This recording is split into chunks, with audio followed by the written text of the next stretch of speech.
Hello दोस्तों, मैं आशीष कुमार स्वागत करता हूं आपके अपने YouTube channel let's crack government exam पर। आज के इस वीडियो पर देखने वाले हैं एशियंट हिस्ट्री प्राचीन इतिहास के 20 मोस्ट इंपॉर्टेंट क्वेश्चंस को देखने वाले हैं और साथ में डिटेल में क्वेश्चंस की बात करने वाले हैं। पार्ट नंबर 3 है, पार्ट नंबर 2 और पार्ट नंबर 1 जो कि आपको वीडियो के डिस्क्रिप्शन बॉक्स पर मिल जाएगा, वहाँ से जाकर के देख सकते हैं। या फिर आपको टेलीग्राम ग्रुप ज्वाइन करना पड़ेगा जिसका लिंक भी आपको डिस्क्रिप्शन बॉक्स पर मिल जाएगा। वहाँ से आपको जो इसकी पीडीएफ है आपको वहाँ पर प्रोवाइड करा दी जाती है, तो वहाँ पर जाकर के आप पीडीएफ डाउनलोड कर सकते हैं। साथ ही अगर आप चैनल पर नए हैं तो चैनल को सब्सक्राइब करके वीडियो को लाइक जरूर कर दीजिएगा। आइए हम देखते हैं क्वेश्चन नंबर हमारे पास क्या है। तो क्वेश्चन नंबर देखने से पहले हम एक मोटिवेशन शायरी देख लेते हैं। तो वक्त से लड़कर जो नसीब बदल दे, इंसान वही जो अपनी तकदीर बदल दे। इंसान इतनी मेहनत करे कि तकदीर बदल जाए, ये सफलता की गारंटी है। अर्थात इंसान को इतनी मेहनत करनी चाहिए कि वो अपनी तकदीर को तो ज़रूर बदल सके। इतनी मेहनत इंसान को करनी चाहिए। तो आइए हम बात कर लेते हैं, यहाँ पर क्वेश्चंस को देखते हैं। तो क्वेश्चन नंबर क्या है, 41 नंबर का क्वेश्चन है आपका। मोहनजोदड़ो में सबसे बड़ी इमारत कौन सी है? तो देखिए, इमारत की बात की गई है, ना कि आपकी जो बात है स्नानागार की बात की गई है। तो इसका जो राइट आंसर हो जाएगा ग्रेट गैनरी। ग्रेट गैनरी जो आपकी है वो एक बृहद जो की इमारत है, जिसे हम अन्नागार कहते हैं। देखिए यहाँ पर मोहनजोदड़ो की सबसे बड़ी इमारत ग्रेट गैनरी से विशाल अन्नागार थी, जो कि पूर्व से पश्चिम 45.72 मीटर लंबा तथा उत्तर से दक्षिण 22.86 मीटर चौड़ा है। व्हीलर ने एक अन्नागार बनाया था जिसमें इमारतों में बने विभिन्न आकार के प्रकार के 27 जो कि प्रकोष्ठ मिले, परंतु अन्नागार में अन्न के दोनों की प्राप्ति नहीं हुई है। विद्वानों के विचार से यह कहा जाता है कि राजकीय भंडारण गृह था जिसमें जनता से कर के रूप में वसूला गया अनाज रखा जाता था। अब देखिए, ग्रेट बात भी मिला है आपको मोहनजोदड़ो में, तो इसके बारे में बात कर लेते हैं। तो विशाल स्नानागार उत्तर से दक्षिण यहाँ पर लंबाई दी गई है और इसके साथ ही पूरब से पश्चिम लगभग 33 मीटर चौड़ा था। इसके केंद्रीय खुले प्रमाण तथा जल कुंड एवं जलाशय बना हुआ है। 11.9 मीटर लंबाई तथा 7.7 मीटर चौड़ाई, 2.44 मीटर गहराई है। इसमें उतरने के लिए उत्तर से दक्षिण दिशा में सीढ़ियाँ बनी हुई हैं। मार्शल ने इसकी तकनीक विश्व के आश्चर्यजनक निर्माणकर्ताओं में से बताया है। अब आइए हम बात कर लेते हैं और सारी मोस्ट इंपॉर्टेंट चीज़ें। तो देखिए, असेंबली हॉल बना हुआ था। तो असेंबली हॉल 27 × 27 मीटर का वर्गाकार भवन था। इसमें 20 स्तंभों वाला एक सभा भवन जो कि 4 कतारों में था और प्रत्येक कतार में 5-5 स्तंभ थे। इस प्रकार से एक असेंबली हॉल बना हुआ है। एक आयताकार भवन बना हुआ था जिसमें पुरोहित आवास भी कहते हैं। यह 70.1 मीटर गुणे 23.77 मीटर का आकार का, अर्थात इसकी लंबाई चौड़ाई यहाँ पर बताई गई है। अब आइए हम बात कर लेते हैं अगला क्वेश्चन। तो देखिए, अगला क्वेश्चन क्या दिया हुआ है आपका। अगला क्वेश्चन है 42 नंबर का क्वेश्चन है। 42 नंबर का क्वेश्चन है, निम्नलिखित में से किस हड़प्पा स्थल में बंदरगाह था? आपके 4 ऑप्शंस दिए हुए हैं, हड़प्पा, मोहनजोदड़ो, लोथल और हमारे पास है आलमगीरपुर। तो आपको लोथल पर राइट आंसर लगाना होगा क्योंकि यहाँ पर बंदरगाह की बात की गई है। तो लोथल को यहाँ पर राइट आंसर लगाना होगा। एसएससी सीजीएल में क्वेश्चन पूछा है 2016 में। तो देखिए, हड़प्पा जो सभ्यता थी उसमें स्थलों में जो कि लोथल में बंदरगाह, जहाज़ों की गोदी जिसे हम डॉक यार्ड में मिला था, इसका आकार 114 × 36 मीटर था। इसमें नहर द्वारा भगवा नदी से जोड़ा गया। इसके उत्तरी दीवार 12 मीटर चौड़ाई द्वारा एक प्रवेश द्वार था जिसमें होकर जहाज आते थे। दक्षिणी दीवार में 1 मीटर चौड़ी एक नाली बनाई गई थी, इससे अतिरिक्त पानी बाहर निकल जाता था। इस प्रकार से हम कह सकते हैं कि लोथल में एक बंदरगाह था। और लोथल आपको बताना है कि कहाँ पर स्थित है। इसका जवाब आपको इसी वीडियो के कमेंट बॉक्स में देना है कि लोथल कहाँ पर स्थित है। अब आइए हम बात कर लेते हैं अगला क्वेश्चन। देखिए, अगला क्वेश्चन क्या है आपका। सिंधु घाटी सभ्यता एक युग की सभ्यता थी। तो आपको यहाँ पर ऑप्शंस दिए हुए हैं। तो यहाँ पर रजत हो जाएगा, टिन, कांस्य या फिर आपको स्वर्ण बताना है। तो आपका राइट आंसर कांस्य होगा। क्या होगा? कांस्य। देखिए, कांस्य की यहाँ पर मूर्तियाँ भी देखने को मिली हैं। तो सिंधु घाटी सभ्यता एक कांस्यकालीन सभ्यता थी जिसका उद्भव जो कि ताम्र पाषाणिक पृष्ठभूमि से आमरी, इसके साथ कोटदीजी, सूरकोटदा, कालीबंगा, कुल्ली नाला और भारतीय उपमहाद्वीप के पश्चिमोत्तर भाग में हुआ है। नवपाषाण युग के अंतिम चरण में ताम्र युग का प्रयोग हुआ। इसके बाद तांबा टिन का कांस्य युग फिर लौह युग आता है। इसके साथ ही इस सभ्यता के विषय में सर्वप्रथम जानकारी 1826 में चार्ल्स जो कि मेसन ने दी थी और 1921 में दयाराम साहनी ने इस सभ्यता का प्रमुख स्थल की हड़प्पा की खोज की थी। इस प्रकार से यहाँ पर आपको देखने को मिलते हैं। क्वेश्चन कैसे आपसे पूछे जाते हैं कि सिंधु घाटी सभ्यता की कौन सी सभ्यता थी, तो आपको कास्ट बताना है। कास्ट में कहाँ कहाँ पर कास्ट आपको देखने को मिला ये बताना होगा। तांबा धातु का प्रयोग हुआ था, तो यहाँ पर लौह धातु क्या जानते थे कि नहीं जानते थे, इसकी खोज किसने की, ये सारी चीज़ें आपसे क्वेश्चन में पूछी जाती हैं। अब देखिए 44 नंबर का क्वेश्चन है, सूर्यकोटदा क्या है आपका, सूर्यकोटदा का पुरातात्विक स्थल किस राज्य में है। तो आपके चार ऑप्शंस दिए हुए हैं, तो इसमें आपका ऑप्शन बी राइट आंसर हो जाएगा। गुजरात राज्य में है। किस राज्य में है, गुजरात राज्य में।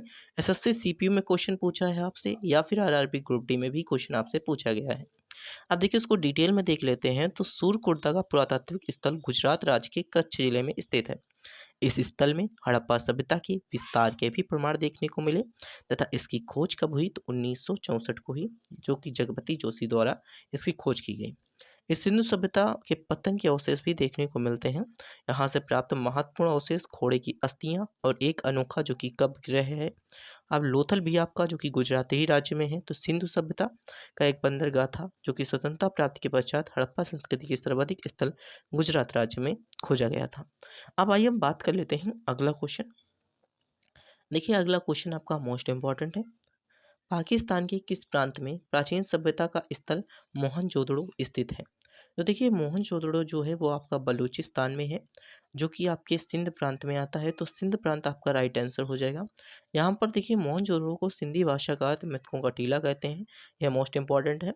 यह जो कि हम कह सकते हैं सिंध पाकिस्तान की लरकाना जिले में सिंधु घाटी के जो कि दाहिने तट पर स्थित है। इसकी खोज सर्वप्रथम रखालदास बनाची ने 1922 में की थी। कब की थी, 1922 में की थी। बृहत स्नानागार मोहनजोदड़ो का सर्वाधिक महत्वपूर्ण सर्वाधिक सार्वजनिक स्थल है। इसके केंद्रीय खुले जो कि प्रमाण जलकुंड तथा जलाशय भी देखने को यहाँ पर मिले हैं। अब आइए हम बात कर लेते हैं अगला क्वेश्चन।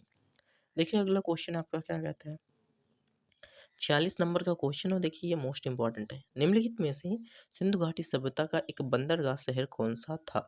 तो बंदरगाह की बात करता है तो लोथल ही आपको राइट आंसर लगाना होगा। जितनी बार भी आपको बंदरगाह पूछे आपको लोथल ही राइट आंसर लगाना है। और ये देखिए एसएससी सीजीएल में पूछा गया है, आरपीएफ कांस्टेबल में भी पूछा गया क्वेश्चन है। तो देखिए इसको डिटेल में देखते हैं। सिंधु घाटी सभ्यता का सबसे बड़ा बंदरगाह शहर लोथल है। लोथल अहमदाबाद जिले के गुजरात राज्य में जो कि हमारे पास है रसाकवाला ग्राम में 80 किलोमीटर दूर जो कि दक्षिण के भगवा नदी के तट पर स्थित है। लोथल से जहाज़ों को गोदीवाड़ा बंदरगाह धान बाजरा फारस के मोहर घोड़े के लघु मृतका अर्थात 3 युगल समृद्धि आदि साक्ष्य मिले हैं। यहाँ के मध्य पूर्व एशिया और अफ्रीका का व्यापार भी यहाँ पर देखने को मिलता है। उस समय व्यापार होता था। अब आइए हम बात कर लेते हैं अगला क्वेश्चन 47 नंबर का क्वेश्चन है। देखिए यहाँ पर निम्नलिखित में से किस स्थान पर हड़प्पा सभ्यता की पहली खगोली जो कि वेधशाला पाई गई थी, तो आपको बताना है। जो कि धोलावीरा गुजरात राज्य में है। इसकी जो कि आपको खगोली वेधशाला पाई गई। आपको एसएससी जेई सिविल में क्वेश्चन पूछा है हड़प्पा सभ्यता की पहली जो कि खगोली वेधशाला धोलावीरा में पाई गई। धोलावीरा कहाँ पर है, तो गुजरात के कच्छ के रण में स्थित है। यह कब है, कब इसकी खोज की गई थी, तो 1968 में जगपति जोशी द्वारा धौलावीरा नामक स्थल की खोज की गई थी। ये क्वेश्चन आपसे पूछ सकता है। अब आइए हम बात कर लेते हैं अगला क्वेश्चन। देखिए अगर आपको इसकी पीडीएफ चाहिए तो आपको हमारे टेलीग्राम ग्रुप से जुड़ना पड़ेगा, जिसका लिंक आपको इसी वीडियो के डिस्क्रिप्शन बॉक्स पर मिल जाएगा। तो वहाँ से जाकर के आप हमसे कनेक्ट हो सकते हैं। देखिए सिंधु सभ्यता के दो प्राचीन नगर और जो कि खुदाई के सामने आए तो कौन कौन से थे, तो आपको मोहनजोदड़ो राइट आंसर बताना होगा। मोहन और जोदड़ो। देखिए सिंधु सभ्यता का काल जो कि था कब था, तो 2350 ईसा पूर्व से 1750 ईसा पूर्व माना जाता है। लेकिन सिंधु घाटी सभ्यता की खुदाई के बाद प्राचीन नगर के साक्ष्य देखने को मिले, जिसमें हड़प्पा 1921 में दयाराम साहनी के नेतृत्व में हड़प्पा नगर की खोज की गई। इसी साथ मोहनजोदड़ो इसकी खोज 1922 में रखालदास बनाची ने की थी, जो कि सिंध प्रांत पाकिस्तान के लरकारा जिले में स्थित है। अब आइए हम बात कर लेते हैं यहाँ पर मोस्ट इंपॉर्टेंट क्वेश्चंस की। देखिए मोस्ट इंपॉर्टेंट क्वेश्चन पूछ सकता है कि मोहनजोदड़ो की खोज किसने की और यह कब खोजा गया। इसके बाद हड़प्पा की खोज किसने की और ये कब खोजा गया। इसके बाद सिंधु घाटी सभ्यता का काल क्या था, यहाँ पर पूछ सकता है। इसमें खुदाई में कौन कौन से 2 शहर मिले, आपके ऑप्शंस दिएगा। ये सारे क्वेश्चंस आपसे पूछ सकते हैं। अब देखिए 49 नंबर का क्वेश्चन है। निम्नलिखित में से सिंधु घाटी सभ्यता का कौन सा स्थल सिंधु नदी के तट पर स्थित नहीं है। आपसे क्वेश्चन पूछा है कि सिंधु नदी के तट पर कौन सा स्थल स्थित नहीं है, तो आपको बताना है रोपण। रोपण राइट आंसर हो जाएगा। रोपण जो है वो सिंधु नदी के तट पर स्थित नहीं है। और अर्थात यहाँ पर कोटडीजी, मोहनजोदड़ो और चंदूहाड़ो ये तीनों आपके सिंधु नदी के तट पर स्थित हैं। तो देखिए रोपड़ जो है वो आधुनिक रूपनगर सिंधु घाटी तट सभ्यता का ऐतिहासिक स्थल है, जो कि पंजाब के सतलज नदी पर स्थित है, किनारे पर स्थित है। यहाँ पर मिट्टी के बर्तन, तांबे की अंगूठियाँ, कांस्य, सेल्यूलोस, टेराकोटा केक और इसी के साथ मानव के कुत्ते के दफनाए जाने के भी प्रमाण देखने को मिलते हैं। तांबे की कुल्हाड़ियाँ प्रमुख साक्ष्य यहाँ पर देखने को मिलते हैं। शेष सभी विकल्प में दिए गए शहर सिंधु घाटी जो कि सिंधु नदी के तट पर स्थित है। ये क्वेश्चन में आपसे पूछा है। ये जो विकल्प है आपके ये वाला और ये वाला, ये तीनों आपके जो विकल्प हैं सिंधु नदी के तट पर स्थित हैं, जबकि रोपड़ आपका सिंधु नदी के तट पर ना होकर के ये सतलज नदी के तट पर स्थित है। किसके नदी के तट पर? सतलज नदी के तट पर स्थित है। अब देखिए 50 नंबर का क्वेश्चन है और ये मोस्ट इंपॉर्टेंट क्वेश्चन है। अच्छे से देखिएगा। निम्नलिखित में से कौन सा राजस्थान में स्थित एक परित्यक्त चरण हड़प्पा स्थल है, तो आपको बताना है ऑप्शन डी कालीबंगा, जो कि राजस्थान में स्थित है। कहाँ पर है? राजस्थान में स्थित है। और देखिए एसएससी सीपीओ में क्वेश्चन पूछा है, एसएससी स्टेनोग्राफर में क्वेश्चन पूछा गया है, एसएससी जेई में भी ये क्वेश्चन पूछा गया है। तो ये मोस्ट इंपॉर्टेंट क्वेश्चन है, आप जितने चाहे स्टार लगा सकते हैं। देखिए कालीबंगा राजस्थान में स्थित एक परित्यक्त चरण हड़प्पा स्थल है। यह हनुमानगढ़ जिले में सरस्वती घाघर नदी के तट पर 4500 वर्ष ईसा पूर्व जो कि पहले बसा हुआ था। ये कालीबंगा में जुते हुए खेत के साक्ष्य भी देखने को मिले, जो संसार में प्राचीनतम थे। इसी के साथ दीवारों ईंटों से बनती हैं और यहाँ पर जो दीवार थी वो ईंटों से बनी हुई थी। मिट्टी के गारे भी जोड़े जाते थे। कालीबंगा में भूकंप आने के जो कि प्राचीनतम प्रमाण देखने को मिले, अर्थात भूकंप की वजह से कालीबंगा जो कि हमारे पास नष्ट हुआ था। तो यहाँ पर ये बात बताई गई है कि भूकंप की वजह से कालीबंगा यहाँ पर नष्ट हुआ था। इसके भी प्राचीनतम साक्ष्य मिले हैं। अब देखिए अगला क्वेश्चन है, मोस्ट इम्पॉर्टेंट है। निम्नलिखित में से किस हड़प्पाकालीन स्थल में जुताई वाले जो कि हमारे पास है क्षेत्र के साक्ष्य मिले हैं, तो आपको बताना है option C Kalibanga. Kalibanga SSC CSL में पूछा है, एसएससी एमटीएस में क्वेश्चन पूछा है, एसएससी एमटीएस में हाल ही में क्वेश्चन पूछा गया है कि हड़प्पाकालीन स्थल में जुताई वाले क्षेत्र के साक्ष्य कहाँ पर मिले, तो आपको कालीबंगा राइट आंसर बताना होगा। अब आइए हम बात कर लेते हैं अगला क्वेश्चन। देखिए अगला क्वेश्चन क्या कहता है, सिंधु के पूर्व के क्षेत्र में सर्वाधिक जो कि हमारे पास है संदर्भित करने वाले छठी एवं 5वीं शताब्दी के जो कि हमारे पास है बीसीई के पुराने फारसी शब्द का प्रयोग किया जाता था, तो किसमें किया जाता था? तो हिंदू में। देखिए एसएससी जेई जो मैकेनिकल के छात्र हैं उनके लिए क्वेश्चन इंपॉर्टेंट है। और देखिए 2021 में क्वेश्चन पूछा है, सिंधु के पूर्व के क्षेत्र में जो कि हमारे पास कह सकते हैं आयात भारतीय उपमहाद्वीप में रहने वाले लोगों के संदर्भित करने के लिए 6वीं से लेकर कर 5वीं शताब्दी तक बीसीसी के पुराने जो कि फारसी शब्द है हिंदू का प्रयोग किया जाता था। सर्वप्रथम ईरानियों ने सिंधु घाटी सभ्यता से पूर्व रहने वाले हिंदू वालों को क्या किया है? हिंदू नाम दिया था। किसने हिंदू नाम दिया था? तो ईरानियों ने हिंदू नाम दिया था। अब देखिए यहाँ पर यह क्वेश्चन मोस्ट इंपॉर्टेंट है। निम्न में से किस नदी पर उल्लेख जो कि वैदिक साहित्य की वितस्तता के रूप में किया जाता है? तो आपको झेलम नदी के जो का उल्लेख है वैदिक साहित्य में वितस्तता के रूप में दिया जाता है। अब देखिए यहाँ पर झेलम नदी का उल्लेख वैदिक साहित्य में वितस्तता के रूप में दिया जाता है। इसका उद्गम स्थल शेषनाग झील है। क्या है? शेषनाग झील है, जो कि जम्मू और कश्मीर में स्थित है। और ये देखिए क्वेश्चन पूछा किसमें है, तो आपके एसएससी जो कि हम कह सकते हैं यूपी ट्रिपल एससी जेई का जो एग्ज़ाम होता है स्टेट लेवल में, ये क्वेश्चन आपसे पूछा गया है। यूपी स्टेट में क्वेश्चन ये पूछा गया है। अब आइए हम बात कर लेते हैं अगला क्वेश्चन। देखिए अगला क्वेश्चन क्या है, निम्नलिखित में से कौन सा वेद संगीत से संबंधित है? क्वेश्चन में पूछा है। तो संगीत से आपको एक ही वेद बताना है, संगीत अर्थात सा। तो यहाँ पर सामवेद जो है आपका संगीत से संबंधित है, ऑप्शन ए। और देखिए एसएससी एमटीएस में क्वेश्चन पूछा है, सामवेद से तात्पर्य होता है कि ग्रंथ जितने मंत्र गाए जा सकते हैं वे संगीतमयी हो। साम का अर्थ होता है गान। सामवेद में संकलित मंत्रों के देवताओं की स्तुति के लिए गाया जाता है। सामवेद में कुल 1549 जो कि हमारे पास है रचनाएं हैं, जिसमें 75 जिसमें से 75 में अतिरिक्त शेष ऋग्वेद में ली गई हैं। इन रचनाओं में जो कि हम कह सकते हैं गान सोमयज्ञ के समय अता करता है। सामवेद की 3 महत्वपूर्ण शाखाएँ भी हैं, कौमुख, ज्योमिति और इसी के साथ तलवार कर एवं हमारे पास है राणा, इन्नी, ये सारे आपके जो कह सकते हैं सामवेद के शाखाएँ हैं। अब आइए हम बात कर लेते हैं 55 नंबर का क्वेश्चन। देखिए 55 नंबर का क्वेश्चन क्या कहता है कि निम्नलिखित में से कौन सा वेद सबसे पुराना है। तो सबसे पुराना वेद पूछा है तो आपको ऋग्वेद राइट आंसर लगाना होगा। ऋग्वेद जो कि सबका पुराना वेद है, सबसे पुराना वेद। तो देखिए यहाँ पर कह सकते हैं कि भारत में प्राचीनतम धर्म ग्रंथ वेदों की संख्या 4 है। ऋग्वेद, यजुर्वेद, सामवेद, अथर्ववेद, ये आपको लाइन तार याद रखना पड़ेगा, जिसमें से ऋग्वेद सबसे पुराना वेद है। ऋग्वेद में ऋषियों मुनियों के द्वारा मौलिक रूप से वर्णित रचनाओं के क्रमबद्ध ज्ञान के संकलन में रूप में लिया जाता है।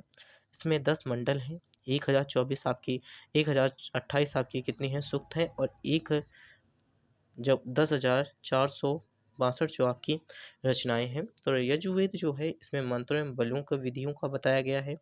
सामवेद में संगीत को बताया गया है। अथर्ववेद में आयुर्वेद एवं चिकित्सा को बताया गया है। ये सारे मोस्ट इंपॉर्टेंट क्वेश्चंस आपसे 3 यहाँ पर या 4 आपसे मोस्ट इंपॉर्टेंट क्वेश्चन बन सकते हैं। किसी भी एग्जाम में बन सकते हैं कि अथर्ववेद में क्या बताया गया है, सामवेद में क्या बताया गया है, यजुर्वेद में क्या बताया गया है, या फिर आपको ऋग्वेद में क्या बताया गया है। अब आइए हम बात कर लेते हैं अगला क्वेश्चन। देखिए पुरुष सूक्त किस वेद का एक मंत्र संग्रह था। तो आपको बताना है ऑप्शन बी, ऋग्वेद का मंत्र संग्रह था। पुरुष सूक्त ऋग्वेद संहिता के 10वें मंडल का एक प्रमुख सूक्त है, जिसमें से एक विराट पुरुष की चर्चा की गई है।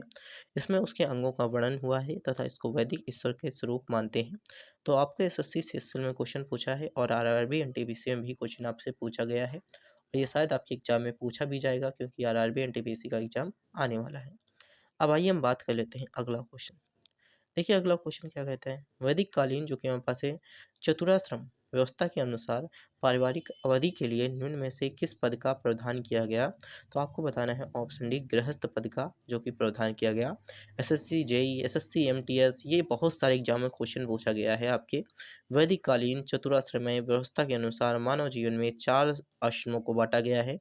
इसमें ब्रह्मचर्य, गृहस्थ, वानप्रस्थ और आपका संन्यास हो जाता है। इसमें आपके 3 आश्रमों में उल्लेखित है, परंतु जो कि हमारे पास है जबलो उपनिषद में चारों आश्रमों का उल्लेखन मिलता है। गृहस्थ आश्रम में इस समय मनुष्य को अपने सामाजिक एवं पारिवारिक जीवन पर ध्यान देने की आवश्यकता होती है। इस चरण में 25 वर्ष से शुरू होता है और 50 वर्ष तक चलता है। इसके साथ ही देखिए गृहस्थ व्यक्ति के जीवन में एक महत्वपूर्ण पड़ाव भी होता है, जहाँ मनुष्य को अपने पारिवारिक एवं सामाजिक कर्तव्यों दोनों को संतुलन करना पड़ता है। अब आइए हम बात कर लेते हैं अगला क्वेश्चन। देखिए अगला क्वेश्चन को हमने डिटेल में यहाँ पर देखने की कोशिश की है कि वेद ऋषि ऋषि कपिल का संबंध भारतीय दर्शन के किस संप्रदाय से है। तो आपको बताना होगा शाक्य समुदाय से है। एसएससी जो कि जीडी में क्वेश्चन पूछा है। भारत की पहली शताब्दी से पूर्व 6 प्रमुख अस्तित्व एवं 3 प्रमुख नास्तिक जो कि हम कह सकते हैं आस्तिक एवं नास्तिक दर्शनों मतों का प्रतिपादन हो चुका है।